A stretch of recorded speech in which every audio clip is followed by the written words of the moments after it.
Good morning, students. Here we will discuss about Green's theorem and the problem on Green's theorem. So first of all, we will see the statement of Green's theorem in Cartesian form. So using xy variables. Suppose a curve C is taken in the xy plane and C is the region of which is bounded with this curve C. Then we have single integration over C is equal to double integral over S with the integrand functions p dx plus q dy, and the right hand side the integrand function is dou q upon dou x minus dou p upon dou y. So it is the relation between single integration and double integration. So it's single integration here transformed to double integration where p and q are continuously differentiable functions inside and on C. And while you are computing the line integral over C, p dx plus q dy, C is traversed in positive direction, that is anti-clockwise direction. Now we can see a problem. So here we will have two types of sums, that is verify Green's theorem and evaluate using Green's theorem. So here the problem is verify Green's theorem. It is related to 10 marks. Here we have to compute both the values, that is left hand side and right hand side. So verify Green's theorem for the integral over C xy plus y square dx plus x square dy, where C is the closed curve which is a region in the region bounded with the line y equal to x and the parabola y equal to x square. So it is the rough sketch of the region. So this is y equal to x square curve parabola which is a symmetrical about y axis and y equal to x line passing through origin.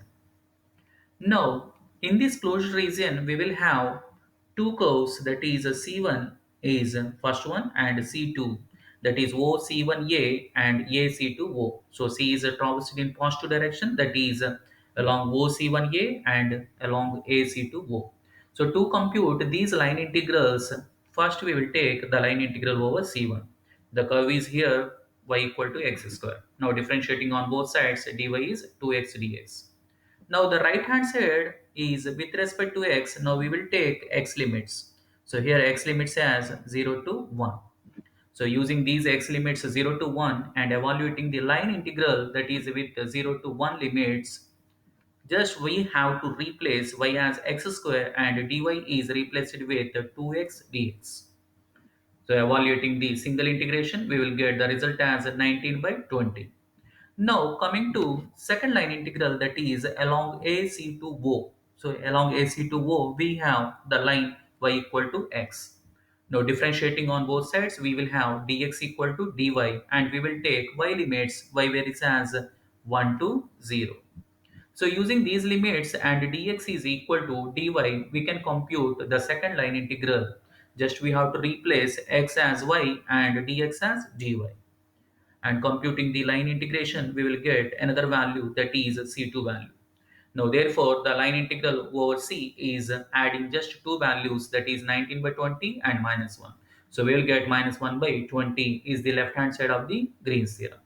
Now computing the right hand side of the Green's theorem, just we have to compute the two partial derivatives, so dou p upon dou y and dou q upon dou x. So these are obtained by just comparing the given sum with p dx plus q dy and computing two partial derivatives with respect to x and y.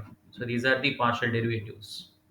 Now we have to take a strip which is drawn parallel to y-axis in this closed region. The strip lower part of the curve which touches to the C1. So for lower part of the strip we will have y equal to x square, and upper part of the strip touches to the line y equal to x. So we will have the upper limit of y is x.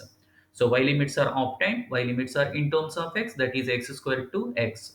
Now x limits must and should be constant. X varies as 0 to 1. So along with these limits, now we can compute the double integral over R easily. So just we have to replace the values and computing the double integral with respect to y and then with respect to x. So we will get the value as minus 1 by 20, since both the left hand side and the right hand side values are minus 1 by 20. So both are equal. Thus the Green's theorem is clearly verified. Thank you.